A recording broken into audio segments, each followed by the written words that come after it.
great. What's all this for, Father? Oh, it's for the French, mainly. That was Great Britain in the early 19th What's so important about impressing the French? Everything was going Well, you know what they are. The value of money. I mean, they made as much trouble for us as they could before we went into Europe. Now that we're in, they like to tease. Those lucky enough to be in work. We've got this European defence thing coming up, you know, Chris. It's very important. Production It doesn't do any harm, you know, to let people know how strong this country has become and how they'd better forget all that, because that's not on, not anymore. Non-violent demonstrations. Drug addiction went up, and pollution, and violent crime, and the birth rate. They called it the permissive society. But it didn't seem to permit most people to live in peace and quiet. And so in the end, most people, the decent majority, decided to do something about it. Most people. It was the professional politicians who bit the dust that day. And instead... Oh, one makes these gestures. I mean, it's part of the job. What most people called it could be summed up in one word. Hope. Except there hasn't been an election since, and the House of Commons is a rubber stamp when anybody bothers to use it. It's the stated policy of the government to restore parliamentary democracy just Which as soon is as exactly the country's what in a the fit Greek state colonels to have been saying operate. for the That's as last- far as I'm prepared to go. I'm sorry. I'm your son. You don't have to go anywhere. You don't have to be a public figure, not with me. Oh, blast. Anyway, we don't see each other often enough to quarrel. No.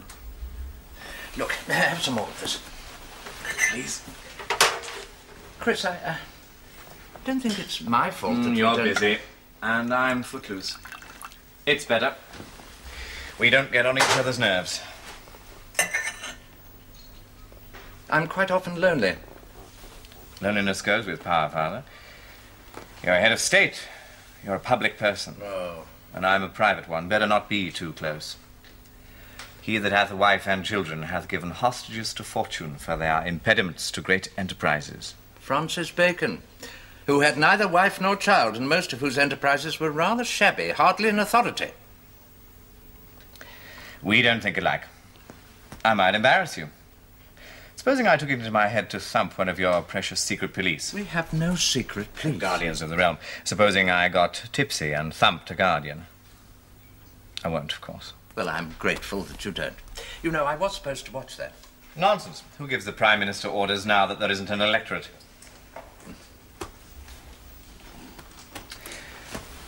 Are you going? Restless. Well, I'm sorry if I make you so. You don't. The Prime Minister does, sometime. Oh. I don't know why. Maybe it's not approvingly, really. I'm an elections man myself. Maybe it's that. Or perhaps it is that you don't seem very happy doing it. Once or twice tonight you've even been pompous with me. You of all people. Oh, dear. Yes, I suppose I have been a bit pompous.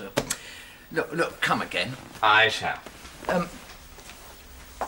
Actually, are you still with... No, that broke up months ago.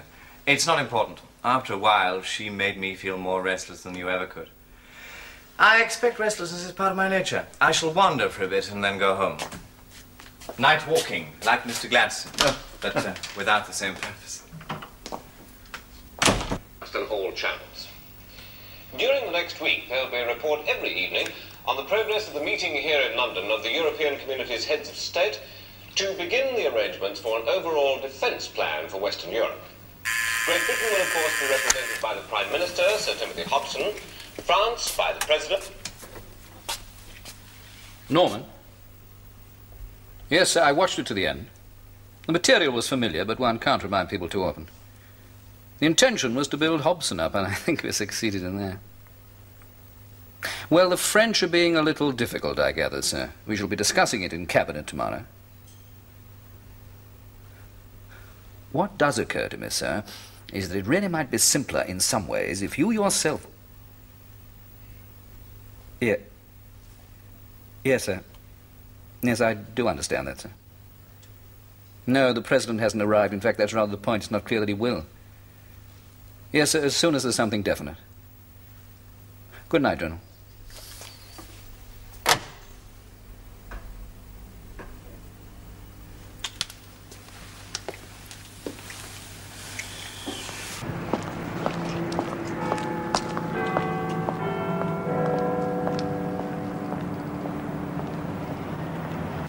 I am sorry to be late. It's really very bad manners, particularly when I live here. You saved your place. Yes, very nearly at the head of the table. What an honour for a mere Prime Minister. Would you like me to move, Sir No, Timothy? no, my dear fellow, pray retain your usual seat.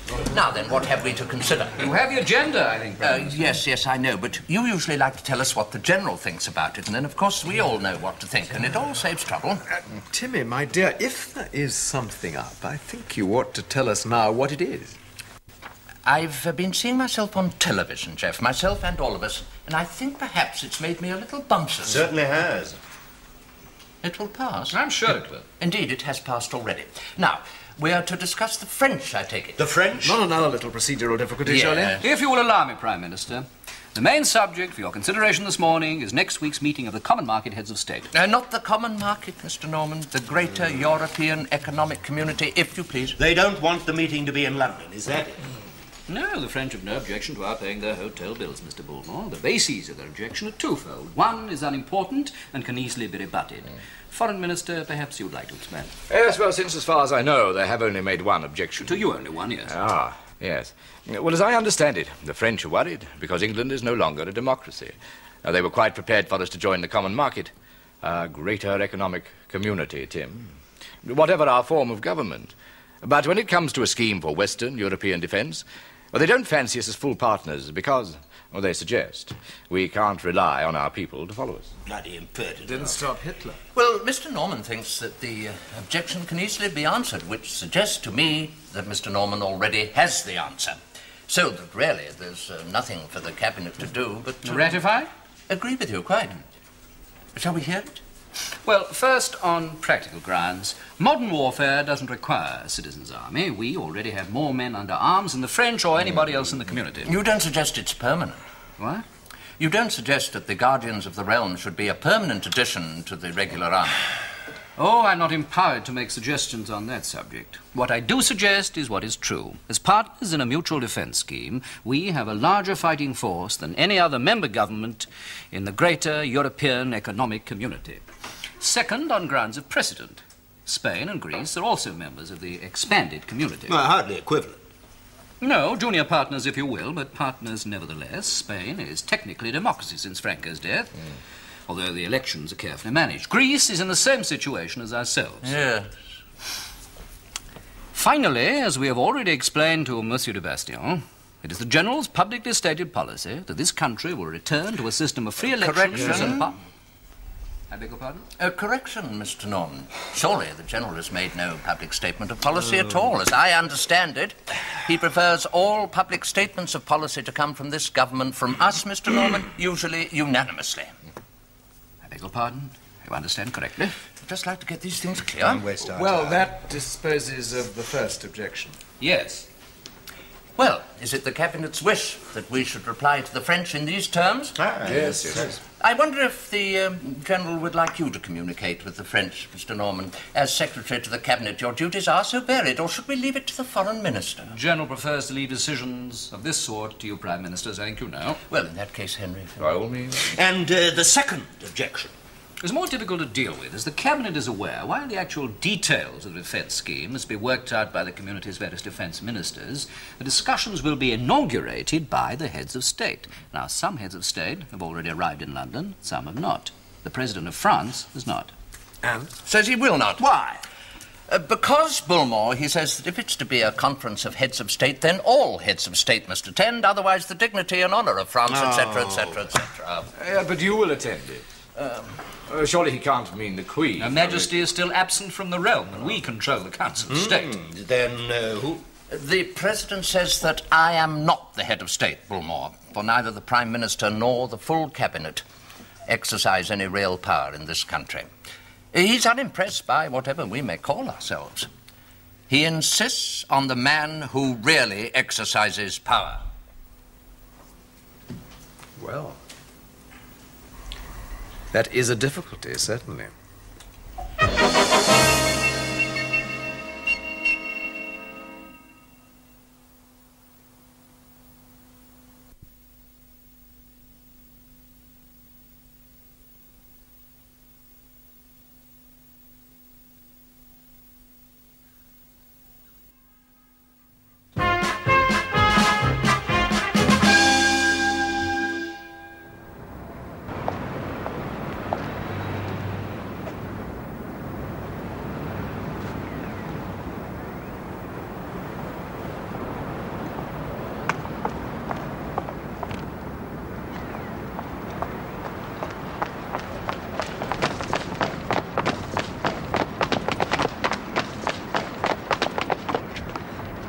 Go away. I'm not trying to pick you up. I don't know you. You looked at me. Wait. And you're not trying to pick me up either. I know that. Do you? Yeah. I looked at you. Twice. Yeah. Why? Why should I give you the eye if I wasn't trying to... Don't you know? Well, you're lonely, aren't you? Sorry for yourself. In some sort of trouble. Confused. Drugs? No. Pregnant?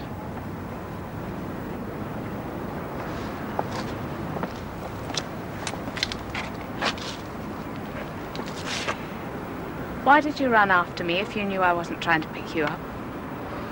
I know the look. I mean, both looks. The pick-up look and yours. Don't tell me you're a psychiatrist. No. I've done a lot of jobs in my time, none of them for long, but not that.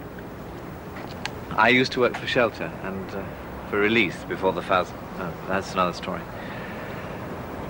And I've worked in hospitals, so maybe I can recognize when somebody needs some kind of human contact and is too scared to make it.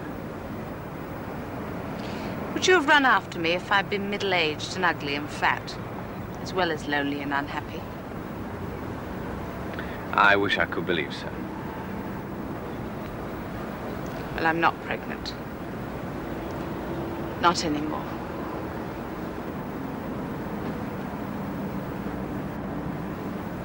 You're cold. Let's go somewhere that sells coffee. I live near here. You might as well come home for coffee, since we both know I'm not trying to pick you up.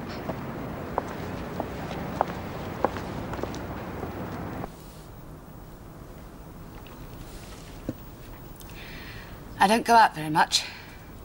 Just sometimes at night, walking about until I'm tired enough to sleep. And your husband? Wedding ring. Oh. Easy when you explain it, like Sherlock Holmes. My husband's disappeared. Walked out? I don't know. You from the G's? I suppose they have a plainclothes department. I don't care if you are. What could possibly make you think so? Good God, you're living in it. The answer is no. It would be anyway. Believe me, I don't like them. I feel uncomfortable just sitting in their barracks. My husband was in the G's. A captain. He was a career G. I should be sympathetic. I am sympathetic, but I told you I don't like G's. No. Nor do I. Not your husband either? I just asked. You said he disappeared. He's dead, I imagine. On duty? But surely in that case they'd have told. I'm sorry to be stupid. I was very clever about the wedding ring, but I'm a bit out of my depth at the moment. He was a communist. I think you should go out more. You think I'm making it up? Yes. To attract attention. A melodramatic lady. Mm. No, you're not very bright. You seem to be, but it's rather superficial, I'm afraid. I'd like to believe you. I like you. I had a good job, Mr. Hobson. And a home and a husband. It's not invented. He was in the G's. And he was a communist. Of course, I've no proof of that. No one from the party's been near me since he disappeared, for quite obvious reasons. In any case, I've never been a party member.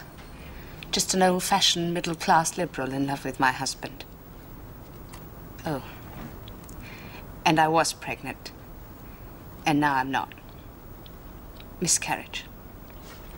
I'm sorry. My husband joined the G's because he believed the only way the party could come to power was to infiltrate where power was. He was a sergeant, then a captain. We were married less than a year. For most of that time, I was in fear for him. Fear that he would be killed. I used to get migraine headaches very often. Almost every day. They've gone now. How long ago? A month. He went out in the morning and never came back, and I've not heard from him since. You haven't asked? No.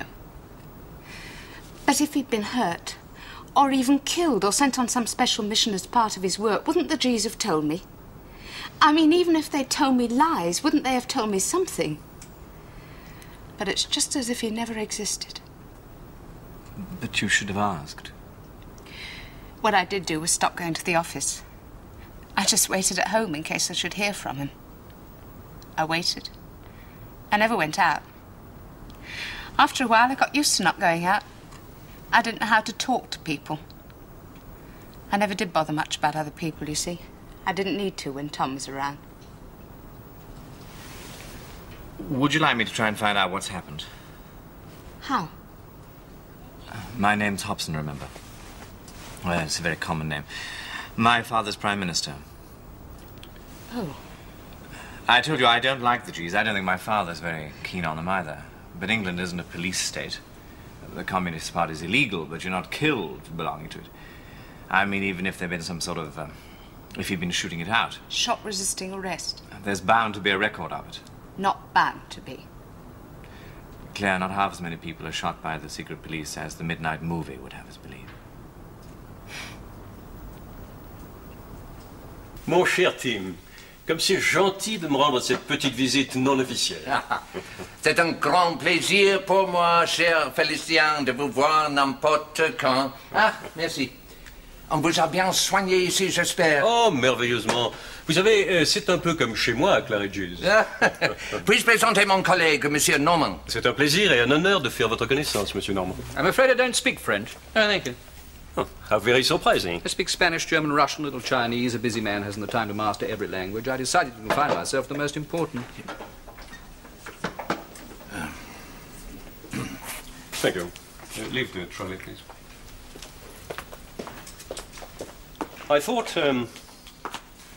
thought you might be bringing Jeff Hollis. Ah, Mr. Norman is secretary to the cabinet. Believe me, he's a man of very great ability. He's been promoted more rapidly than any other permanent civil servant before him. Really? Usually, his promotions are attended by a move to another department of government. One sees clearly that the Foreign Office was not among them. More importantly, I'm fortunate enough to enjoy the General's confidence. Shall we proceed to business? Oh, yes. Well, that is the business, of course. Thank you. Well, now, I think we managed to satisfy your people on the... On the first objection, oh, yes. It was really of no great consequence. Any of us may decide to abandon democracy, but one had to make the objection. You understand? Yeah, but perfectly.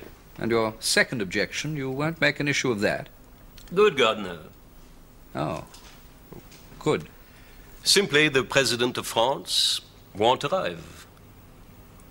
We shan't make an issue of it. He'll have a little chill influenza. Nothing serious. Only he won't be able to travel. Everyone will know. They may speculate. What can be decided without him? Oh, I shall have authority.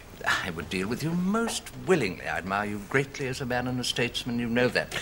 But some of the other heads of state may feel a little insulted. Really? Why? You're not a head of state. And the conference is at that level. Are you? You're really pushing it, then. Mon cher Tim, I would not hurt you for the well, world. I am the Prime Minister. Who holds the power? Well, technically, constitutionally, the Queen is But she's not here, and refuses, as one is told, to return. Well, that makes no difference. As Prime Minister, I should have the power to commit this country... And so should I, Timothy, because I should agree to nothing on which my President had not already made a decision. And as for anything new, I should ask for time to think. It's not about power at all, then. It's about prestige. Yes, it's important in diplomacy. I'm so glad you've made the discovery. It's really the most important thing there is. Félicien, does France want this defense pact? We've agreed to come in on equal terms. Very well. Please tell your president not to contract influenza. I think we've enough time to solve this matter. He shall have his head of state. You're not talking, it seems. I think resigning is going to make the slightest difference. Who mentioned resigning? You're always mentioning it. Not this time. Then, as I understand the General's wishes, through you, Norman, always conveyed very properly through you, there are two matters of importance to him. More than two. Two which affect this case. The first is that England should take the lead in these defense talks. Well, we can't very well do that if we begin by being snubbed by the French, who refer everything back to Paris. No. And the second is that the General himself will never seem to be what he is, our master. He will not appear to be a dictator. I don't understand why, but that's the fact. And at the moment, these two wishes conflict. Do you know why, Norman? I mean, why he... Really, the reason's so simple.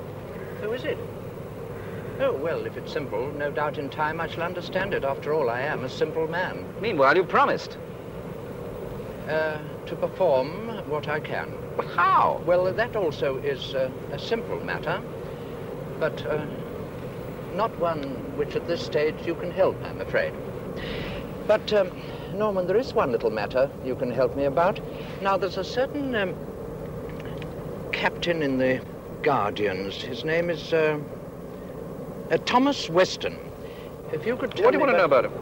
I've touched a sore point, I see. That wasn't my intention. I didn't expect you to know him. I don't know him. I know about him. What's happened to him? How do you want to know? My reasons are my own. Disappeared. And what's being done to find him? Nothing. Why not? Presumed dead. Presumed to be? Known to be. How? On what do you base your presumption? Your knowledge? If you say he was killed in the course of duty, I shall ask, what duty? The man was a communist, a spy. And what secrets do the Guardians of the Realm hold that the Soviet Union would like to know? Or do you withdraw the word spy? Very well, he was a communist. That's enough. The Communist Party is an illegal organization. The penalty of belonging to it is not death. This was the man who organized the killing of my nephew. An incident you may remember, since it coincided with an attempt on your own life. The penalty for murder is death. Yes, after trial and conviction. The man's missing. Disappeared. Presumed dead in the course of his duties. If his killer should be found, they may be brought to justice. Thank you, Norman. You get out here, I think. He is dead, Claire. Do you know how? No. You couldn't find someone... What good would it do? Stop me imagining. Torture, things like that. He's dead. Yes. Oh, bugger. Sod.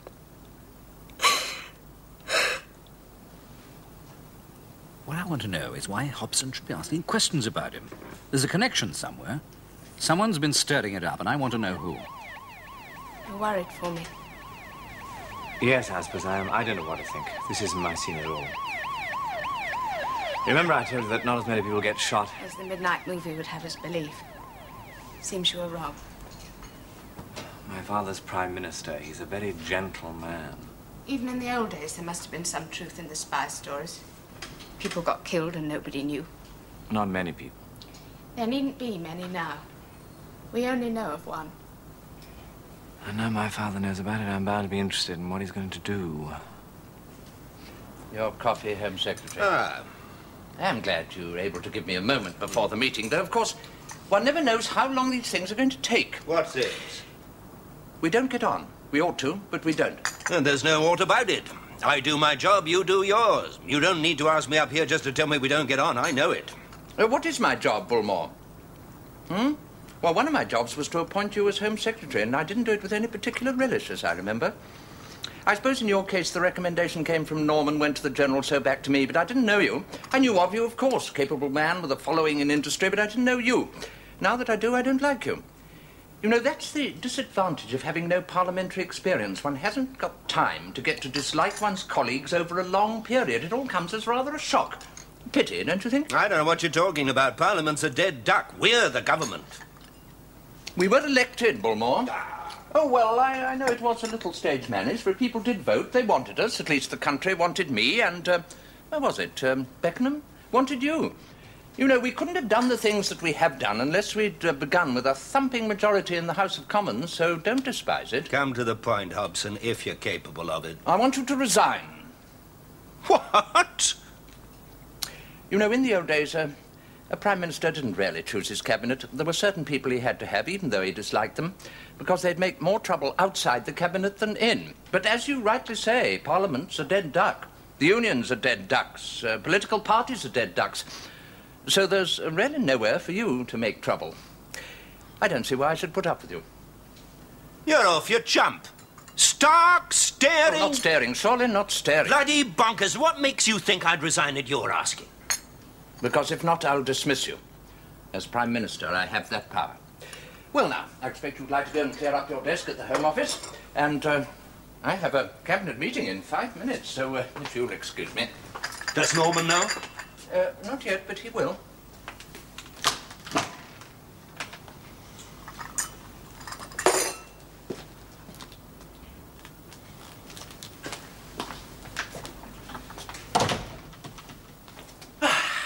Tim was a bit stroppy on Tuesday, I thought. Could he be sickening to something? I shouldn't worry. If he gets too far out of line, he'll soon be slapped down. And he knows it. Yes, but I do hope he's not going to be late again. Thank you. Good morning, Dame Henrietta. Good morning, gentlemen. Good morning. Well, I'm on time, you observe? Yes, it's Bullmore who's late this morning. Most unusual for him. No, he's not late. He won't be coming. I fired him. You've done what? Fired him. Well, he didn't want to resign. I must say, didn't seem very pleased about it. I thought there was supposed to be a tradition of sportsmanship in these matters. Oh, do please sit down, everybody. Geoffrey, will you sit next to me? I think I may need a little moral support. Mr. Norman, I don't think the others will sit until you do.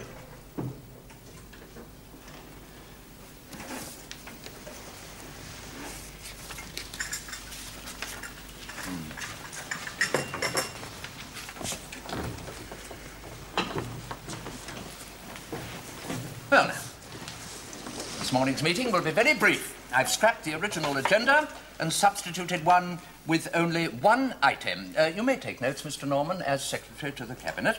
Now, I want to discuss the constitution and responsibilities of the Cabinet. Has anyone anything to say? I think perhaps you have. We're responsible for our own departments. That's clear enough. But to whom? Oh, you've forgotten. Oh, I don't blame you.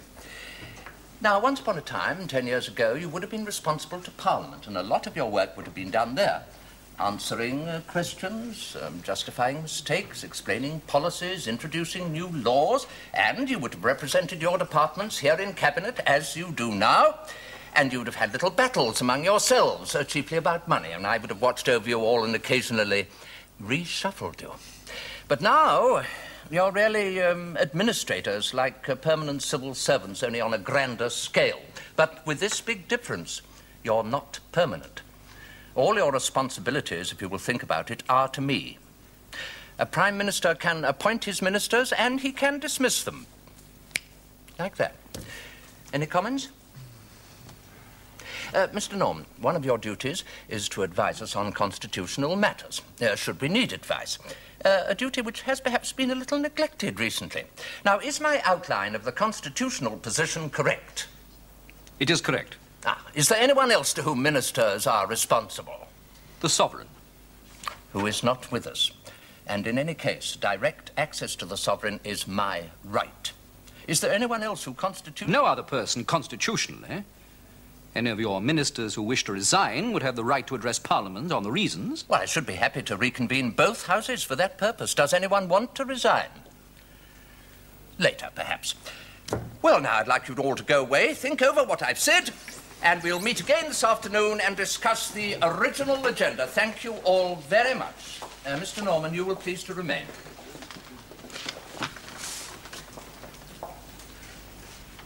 This is an elaborate exercise, I take it. If you choose to think so. Do you want me to arrange a leak, especially for your friend de Bastion? Have you considered I may be serious? Yes. And? I considered it. I am serious. Constitutional power is not real power, Prime Minister. The General may let you play this game for a while just to bamboozle the French. But I shouldn't push it too far if I were you. Do you suggest that real power lies with the G's? Where else? I've been thinking of disbanding them. Oh, they disband you first. I wonder. You know, we've grown so used to the Guardians of the Realm that we forget we've also got an army and a police force, and there are many senior officers, both in the army and the police force, who'd be very glad to see them disbanded. You can't try to disband the Guardians without starting a civil war. I know it. You couldn't win. Have you forgotten the Guardians control the whole of this country's stockpile of atomic weapons? Oh, Norman, what a funny fellow you are. You're so unrealistic. Unrealistic? Well, stupid, if you prefer. You accused me of being stupid the other day. I mean, all these atomic rockets and bombs and warheads and God knows what, sitting around in some Guardian headquarters, crowding them out of their tennis courts, I dare say, in the space they'd reserved for an outside loo. I mean, all these top-secret signs and little red buttons that only the General can press, and closed-circuit television and scrambled telephones and hotlines and cold lines and 2 fried eggs on Sunday. I mean, what possible use do you think they are? Clearly, you're joking. We've lived in the shadow of atomic warfare since 1945, Norman, and it is a real shadow. But all that can happen is that everybody dies, some quickly and some slowly, and it worries me very much that the Guardians are in a position to press that little red button. They can blow everybody up, including themselves, but that's all. Nobody can win with atomic weapons. That's why they're very little use in civil war. Ah, the General's not a loony, you know. He won't use them. No, he won't. If one had known all the trouble it was going to lead to dealing with the French, it might have been better to have let them have their way. No, the General wouldn't have liked that. You're right, of course. It's always foolish to use more force than one needs. Do you remember asking me about that captain of the Guardians who disappeared, the communist? Yeah. Well, that was the point about him. He was in the way, a nuisance. Just disappeared. I wonder if you'd join me here at the window for a moment. Huh? Oh, very well. Look, look down there. The majesty of the law, looking after you, keeping you safe. Look out! What on earth? What do you do? What's... Nothing at all. But you've no idea how enormously easy it is to kill a prime minister. Or better still, just to avoid starting anything in the nature of insurrection from those senior officers you mentioned. You could disappear. Like Captain Weston. You just vanish.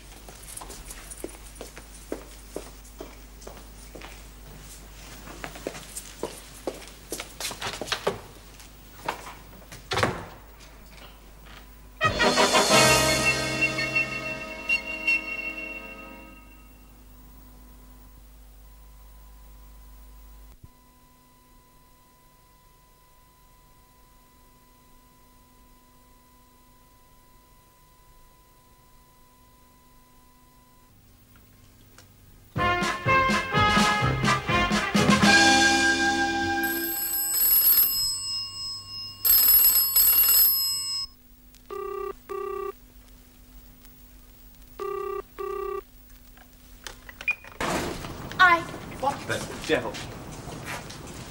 Consulting with a known communist. It gets worse and worse. That's right, consorting, yes. I see the evidence of that all around me. Crumpled linen. Stains. This is what they do to the serviettes. What can the sheets be like? Unimaginable. I cannot imagine it. Oh, yes, I smell a sickly, sweet stench of corruption here, mate, I'll tell you. No, it's not corruption, George. It's hash. Cannabis, marijuana, the forbidden weed. I shouldn't try planting any hash here if I were you. There's no need. We've already found it in your luxurious bachelor apartment. Gaining entry by... kicking the door down, mainly. The phone was ringing. Somebody wants to reach you. Yeah, we didn't answer it. I do respect a man's privacy. By what right did you kick down my door?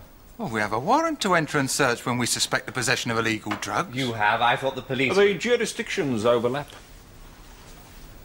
What's all this about consorting with known communists? I'm not a communist. If you know anything about me, you must know that. The lady's husband, known for politics. You want to be careful. That's it's the same thing. Man and wife is one flesh. It's in the Bible, isn't it? I got a gold star for divinity in the early days of my innocent childhood. What about my husband? Disappeared. My later childhood was not so innocent. Disappeared. Presumed dead. It seems an odd way to tell his wife. I'd have expected something more official. Come on, you knew it. Are you arresting me? Yeah. We're arresting him. On what charge? Well, we'll leave out the consorting with communist bit. That's political, isn't it? Drugs will do. They're easy to prove, and politics will create satisfactory prejudice against you should your case come to trial. Now, is it your intention to come quietly? We do have orders to use no violence, except, of course, in the case of resistance being offered. I think he's going to resist. I have that feeling. He's never. He is. I see the intention in the corners of his eyes. With their significantly dilated pupils. I think you should deaden his responses, George, for your own protection, like. I won't resist. I am glad. Where are you taking me? Headquarters. Where? We'd tell her if we could. Security closes their lips. You're a right couple of brokers' men, aren't you?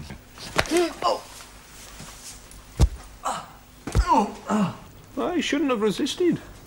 It's a classical problem, and there is a classical way of solving it. Which is? The night of the long nights, the massacre of Glencoe. Get them all together, surprise them, kill them. No. I'm not suggesting it, I'm just pointing out the classical way. If you want to get rid of the G's, Timmy, you should do it suddenly, silently, and above all, finally. Otherwise, they are liable to get rid of you. I said no, Jeff, therefore think again. All right, if the classical solution is ruled out, then any use of force is ruled out. If you're going to use force, use it efficiently. If you can't use it efficiently, don't use it at all, right? Agreed. Then use erosion. How? How were the G's formed?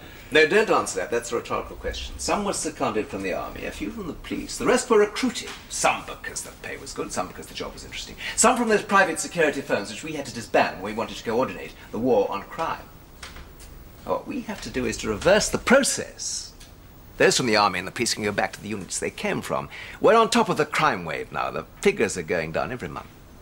The private security firms can set up again and take back some of the people we got from them.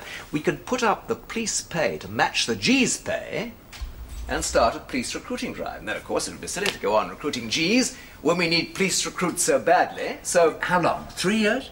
With luck. Absorb what's left, no bloodshed. No open attack, no provocation, no loss of face. And very few people need know what we're doing. Yes, the General needs to know. He's bound to know. Yeah, my dear Timmy. You can fire Bullmore, but you can't fire the General. Quite the other way. He'd have to come out into the open to do it, of course, but we would be out so quickly. Oh, no. What? Oh, no. He wouldn't have to come out in the open. I gather a simple murder would do the trick just as well. From whom do you gather that? Guess. Ah. Sir?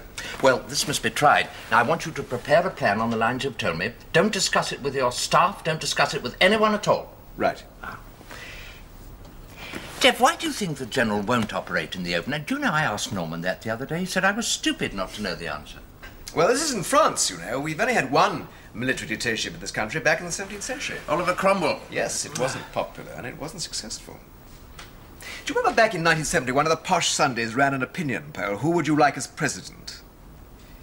Duke of Edinburgh came predictably top. There was Enoch Powell, Lord Robins, even Dr. Beeching. Do you remember him? But nobody suggested a military man. Because when you come down to it, most people in this country simply will not stand for a military dictatorship.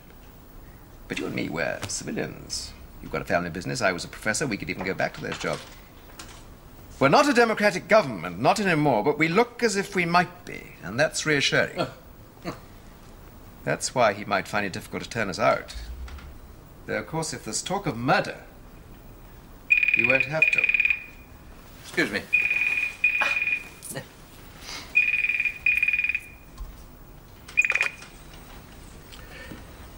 Yes. Oh. Show him up. Norman. We're not bugged by any chance, are we? Oh, no. Please come in. I'm very sorry to trouble you, Prime Minister. I thought it better to come in person than telephone. Your son has been arrested on a drugs charge. By the police? By the Guardians and held in their custody. There are no further charges at present.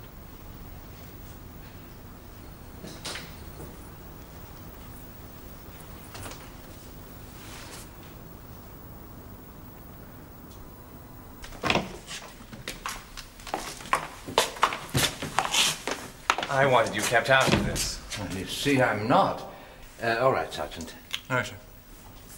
What? It is not all right, sir. No, it's not all right. Not if by all right, Sergeant, what you meant was bugger off, Sergeant. My orders being, you see, sir, to remain. Why? Anything that might pass between you? Words will pass between us, nothing more. I shan't interrupt. Oh. Try not to feel humiliated, Father. We give him too much pleasure. I feel very much a civilian. It's the same thing in military circles. How did you find out? Oh, I didn't have to find out. The Secretary to the Cabinet went at some lengths to inform me. I'm not sure I understand you. Have you any idea why you've been arrested? You know the charge. Yes. Is it true? One must ask the question. I expect it's true they found something. Cannabis, phenethydrin, heroin. There were no drugs in the flat when I left it. When was it I said I wouldn't do anything to embarrass you? Oh, would you believe I didn't even hit them? I shouldn't laugh. It hurts my ribs. I see. I've brought you to some pains, Chris, as well as everything else. I'm sorry. You have? He that hath a wife and children hath given hostages to fortune, for they are impediments to great enterprises. Do you want me to plead guilty? No, that wouldn't help. The important thing is for as many people as possible to know why you're here. Have you seen a solicitor? No, I've tried. He's a very busy gentleman. His telephone has been constantly engaged. Or could be out of order. Our phone. Sinclair? Yes. He'll be able to cope. If not, he'll know someone who can, if anyone can. Well, I can, I suppose. I mean, they wouldn't have gone to all these lengths to inform me about you if they didn't sincerely hope that I would soon effect your release. Dad. There's just nothing you can do, Chris. Well, it's no fun being a pawn. Pawns only exist to be sacrificed, as our friend here may discover. No, you must just sit tight. Let the powerful pieces play it out.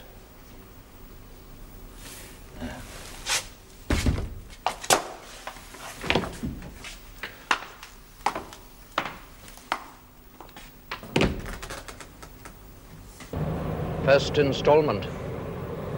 Call it what you like. The drugs were planted, I take it? I don't imagine you intended to come to trial. Why not? If the intention had been to kill him, he'd be dead. A hostage, then, for my good behavior. I said call it what you like. I think it's time I saw the General. You can communicate through me. Thank you, Norman. But when one is going to surrender, one doesn't send one's sword by post office messenger. I'll arrange it. The General and I were at school together. We can talk over old times.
Good afternoon, Stewart.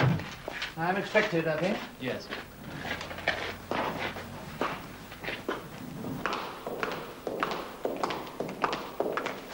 Wait here, please.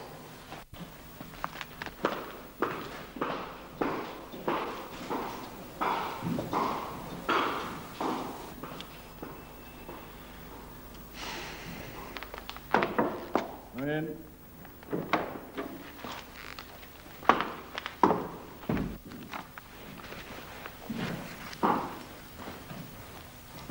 Hello, Timmy.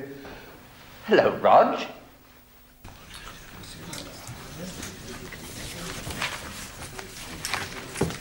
Thank you. I'm sorry to be so late. I've been with Sebastien. The French will raise no further objections. Their president will arrive tomorrow. I shall open the talks as head of state. And the Minister of Defense will take over when things get down to detail.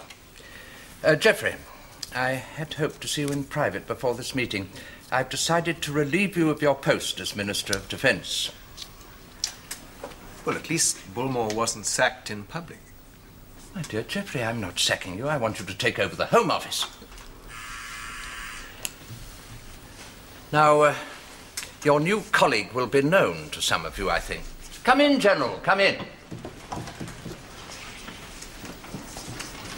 There's a vacant chair here next to me. No one else seems to want it. Thank you. Now, I have invited the General to join us in Cabinet as my Defence Minister, and he has accepted my invitation. Geoffrey, perhaps you would help him take over the department. Gladly. Of course, he will represent us in the talks with the other defence ministers of the community. But before that, there is a certain matter which we've already discussed. The General has decided, and I most strongly agree with him, that the time has come to disband the Guardians of the Realm as an independent force. There will be very little redundancy. Most of them will be absorbed into the army and into the police. In fact, I think contingency plans may already exist. They do. Good. Well, now, shall we get down to business? Norman, I think the General needs an agenda.